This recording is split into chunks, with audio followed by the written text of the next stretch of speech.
નમસ્કાર મિત્રો, અમારી એપી ઢીમા ચેનલમાં આપનું હાર્દિક સ્વાગત છે. આજની વાર્તાનો ટોપિક છે ગાંડો બન્યો ડાયો. થોડા સમય પહેલાં સોલાપુરમાં એક જરૂરી મીટિંગ પૂરી કરીને હું નીકળતો હતો. ત્યાં જ અંડરબ્રિજ પર અચાનક મારા એક જૂના મિત્ર વાલા કાકા પર મારી નજર પડી.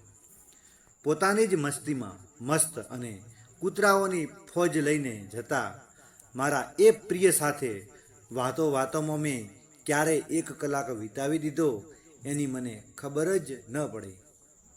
આમ તો વાલા કાકાની ઉંમર 70 વર્ષની આસપાસ હશે.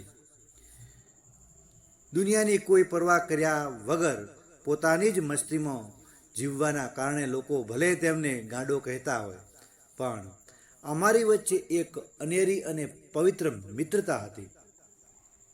દેખાવમાં તેઓ કેવા હતા? 5-6 શર્ટ પહેરી હોય અને મિનિમમ 2 પેન્ટ, પણ કૂતરાઓની દુનિયાના તેઓ સાચા કિંગ હતા. એ કોલોનીના રખડતા કૂતરાઓ જ વાલા કાકાનો અસલી પરિવાર હતો. તેઓ પોતે ખાવાનું પણ કૂતરાને ખવડાવીને પછી જ ખાતા.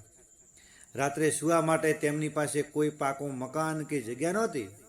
બસ ખુલ્લા આકાશ નીચે 3 કૂતરા અને ચોથા વાલા કાકા, આ જ એમનો સંસાર હતો.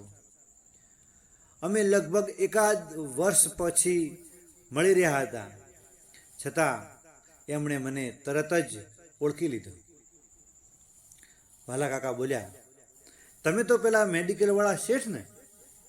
મેં હસીને કહ્યું, હા કાકા, બરાબર યાદ છે તમને.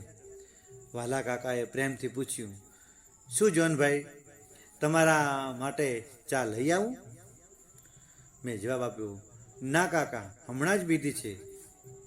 પછી મેં સહજતાથી પૂછ્યું, કાકા, અત્યારે તમારા ખિસ્સામાં કેટલા રૂપિયા પડ્યા છે? વાલા કાકાએ ગજવામાં હાથ નાખીને કહ્યું, કેમ, આ 20 રૂપિયા પડ્યા છે. મેં મારા પાકેટમાંથી 500 રૂપિયાની નોટ કાઢીને તેમને તરફ લંબાવી.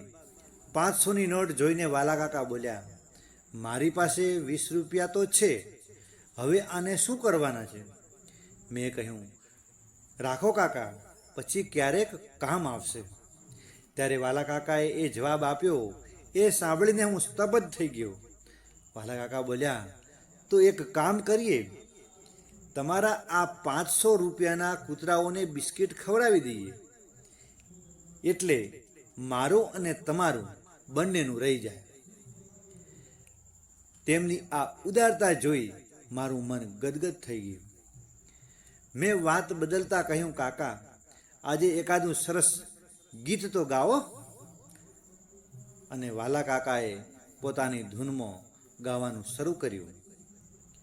ન हिंदू बनेगा न मुसलमान बनेगा, इंसान की औलाद है इंसान बनेगा, मालिक ने हर इंसान को इंसान बनाया, तू हिंदू बनेगा या मुसलमान बनेगा. વાહ વાહ વાહ. કાકાનો અવાજ અને એ ગીતના શબ્દો સાંભળીને મારું હૃદય દ્રવી ઉઠ્યું.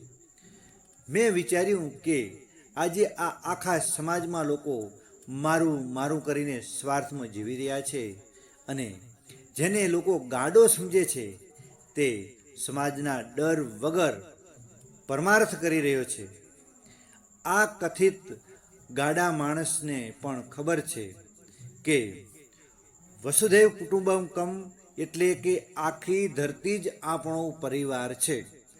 એ સમયે મારા મનમાં એક મોટો પ્રશ્ન ઊભો થયો કે ખરેખર આપણે, આજનો આધુનિક સમાજ, પ્રગતિ તરફ જઈ રહ્યો છે કે અધોગતિ તરફ? મિત્રો, આ વાર્તા ગમી હોય તો લાઈક કરજો, તમારા મિત્રોને શેર કરજો અને અમારી ચેનલને સબસ્ક્રાઈબ કરજો.